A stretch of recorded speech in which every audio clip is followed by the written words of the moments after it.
Mga katrops, welcome back ulit sa aking channel, Sports React PH. At ngayon nga ay pag-uusapan natin ang balitang mas lumakas na nga pang opensa ngayon ng Sacramento Kings.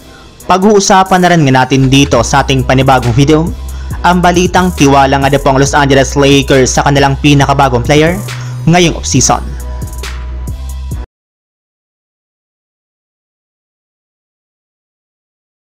Matapos nga po mga katrops na hindi makapasok sa playoffs ang Sacramento Kings, ay hindi na nga po inaksaya pa ng kanilang team ang pagkakataon ngayong offseason para makapagpalakas ng kanilang lineup sa pamamagitan ng pagkuha nila kay DeMar DeRozan sa isang 3-team sign and trade deal. Kaya simula nga po sa pagiging contender, ay tuluyan na nga po silang naging isang championship team.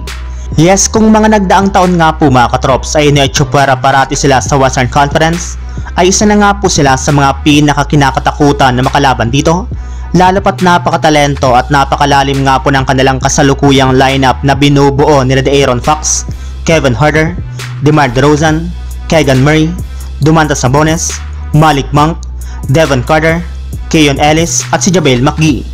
Maliban nga po sa pagkakaroon nila ng mas mahigpit ng depensa, ay hindi na rin naman nga po sila ngayon mauubusan ng option pagdating sa kanilang opensa, since meron na nga po silang slasher, 3-point shooter at maging mid-range shooter sa kanilang lineup.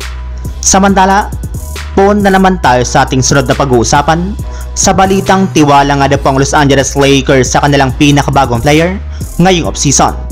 Kagaya nga po ng sinabi ko sa inyo mga katrops, isa nga po sa mga dahilan bakit hindi nag-aalala ang Lakers sa hindi nila pagawa ng trade at pagkuha ng mga bagong manlalaro sa free agency market ngayong offseason ay dahil sa kanilang rookie na si Dalton Knecht.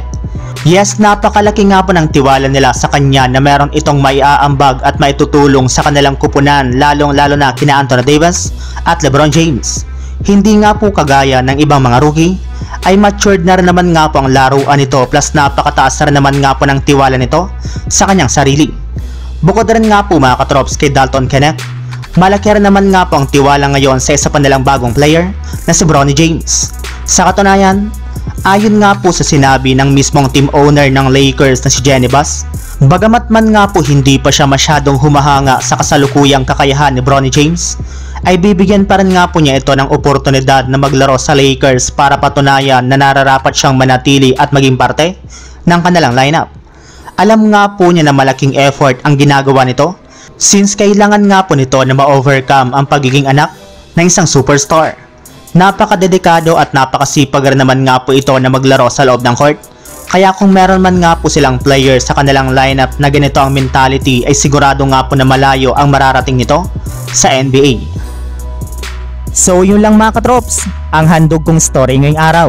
Sana nag-enjoy kayo, please like and subscribe my YouTube channel, Sports React PH, para sa iba pang story at update patungkol sa NBA.